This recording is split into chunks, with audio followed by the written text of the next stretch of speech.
We have another question here, and it's where do we go to check if goods qualify?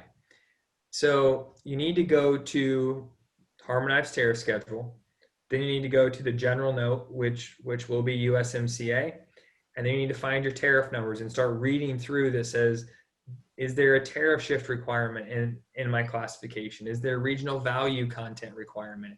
Am I automotive? So now I have to go look at the specific automotive rules of origin. Am I textile? So I have specific rules inside of textile. Am I chemical? So I have specific rules inside of chemical. And so there's a lot. And that's why I say there's not kind of a one size fits all approach to this. Depending on the industry you're in, the items that you import and or export, there's a lot that goes into some of these conversations.